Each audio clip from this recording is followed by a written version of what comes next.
بسم اللہ الرحمن الرحیم۔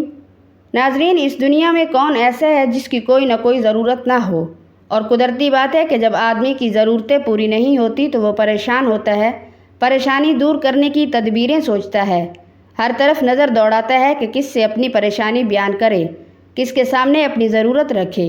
ضرورت اور حاجت ایک نادار فقیر کو بھی پیش آتی ہے اور ایک خوشحال کروڑپتی کو بھی۔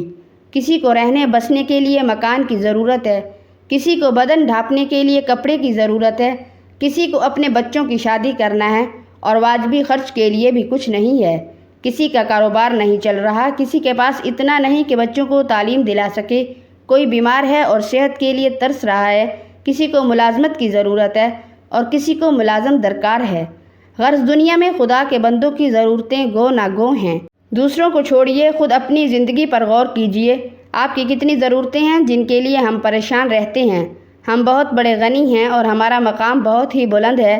اگر آپ کو یہ یقین فی الواقع حاصل ہو جائے کہ آپ کی ضرورتیں صرف خدا ہی پوری کر سکتا ہے اور ہم اس کے سوا کبھی کسی کے سامنے دامن نہ پھیلائیں گے۔ یہ واقع ہے کہ دینے والا صرف خدا ہے۔ وہ نہ دینا چاہے تو ساری دنیا مل کر بھی ہم کو ایک ذرہ نہیں دے سکتی، اور وہ دینا چاہے تو ساری دنیا مل کر بھی اس کی نوازش کو روک نہیں سکتی۔ بندے کے پاس ہمیں دینے کے لیے کچھ نہیں ہے۔ ہر بندہ محتاج ہے، اور جو جتنا بڑا ہے اتنا ہی زیادہ محتاج ہے۔ ناظرین، دہلی کا بادشاہ جنگل میں تنہا گھوڑا دوڑا رہا تھا۔ تیز رفتار گھوڑے پر سوار ہرن کے تعاقب میں اپنے ساتھیوں سے بہت دور نکل گیا تھا۔ کئی میل تک گھوڑے نے برق رفتار ہرن کا تعاقب کیا، لیکن آخر کار وہ گھنی جھاڑیوں میں غائب ہو گیا۔ سخت گرمی کا زمانہ تھا، دوپہر کا وقت تھا۔ گرم ہوا سے جسم جھلس رہا تھا، پیاس کی شدت سے ہونٹ خشک تھے اور حلق میں کانٹے چبھ رہے تھے۔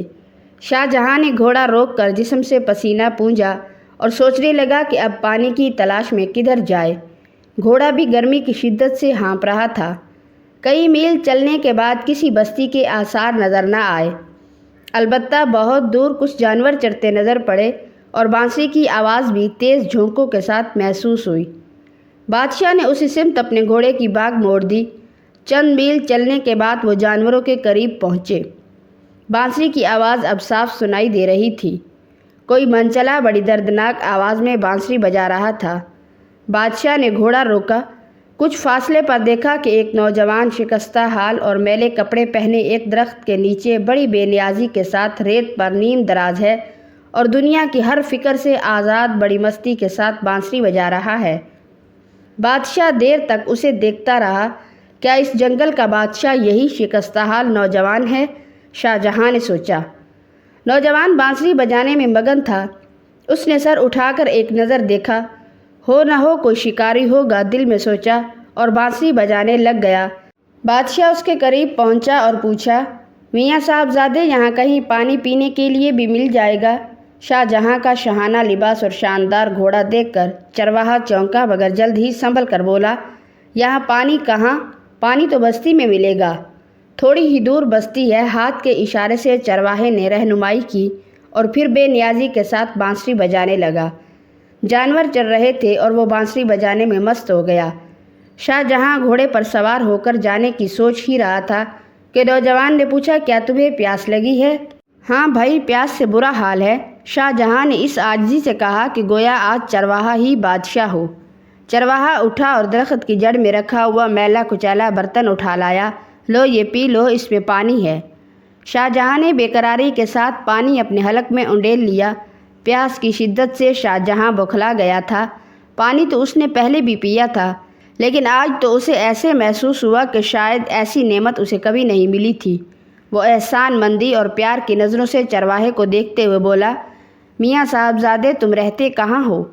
اس بستی میں رہتا ہوں، چند میل دور اس بستی کی طرف اشارہ کرتے ہوئے چرواہے نے بتایا۔ تم کبھی شہر بھی گئے ہو؟ شاہ جہاں نے پوچھا۔ کیا تم شہر میں رہتے ہو؟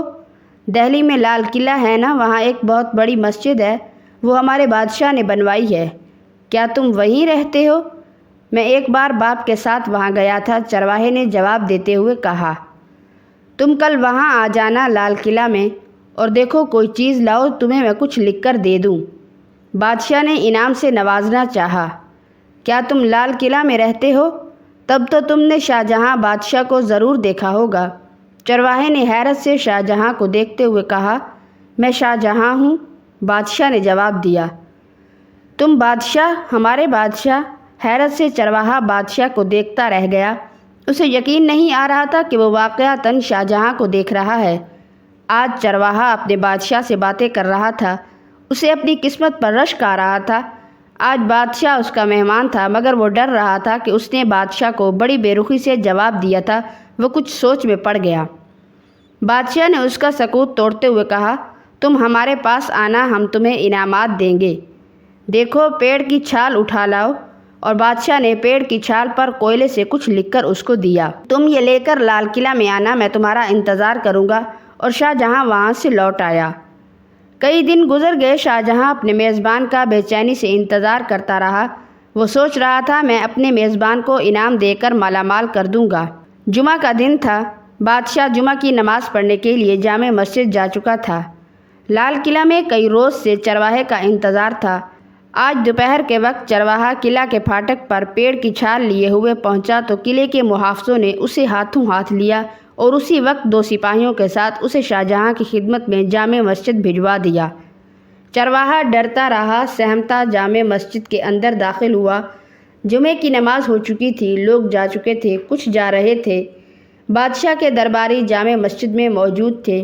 سپاہی چرواہے کو کچھ درباریوں کے حوالے کر کے واپس ہو گئے۔ چرواہے نے پوچھا، بادشاہ کہاں ہے؟ دیکھو، وہ جو محراب کے قریب بیٹھے ہیں وہی بادشاہ ہیں۔ درباریوں نے ایک شخص کی طرف اشارہ کرتے ہوئے بتایا۔ شاہ جہاں اس وقت بڑی عاجزی اور لجاجت سے دعا مانگ رہا تھا۔ نہیں، میں تو شاہ جہاں بادشاہ کا پوچھ رہا ہوں، جنہوں نے لال قلعہ بنوایا ہے اور جو لال قلعہ میں رہتے ہیں۔ چرواہے نے نہایت سادگی سے اپنی الجھن صاف کرنا چاہی۔ ہاں بھائی، یہی شاہ جہاں بادشاہ ہے۔ درباریوں نے اسے اطمینان دلانے کی کوشش کی۔ وہ کچھ دیر بادشاہ کو دیکھتا رہا۔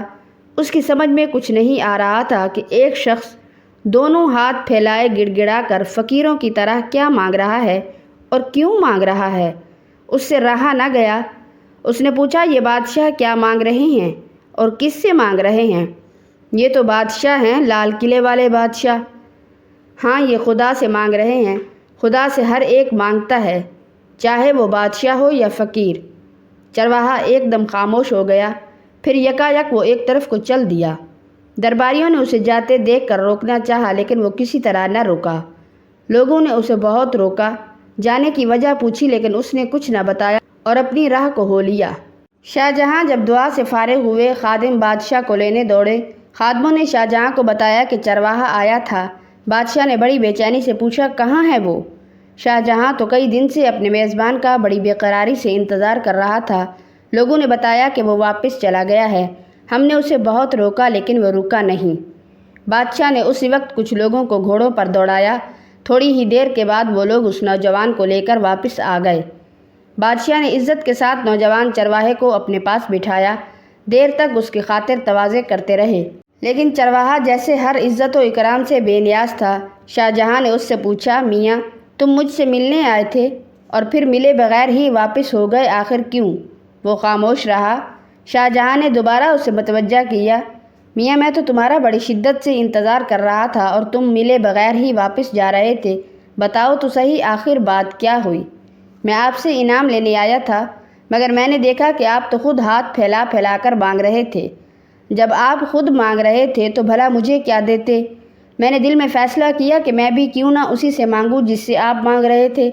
چرواہے نے بڑی سادگی اور جرأت سے کہا۔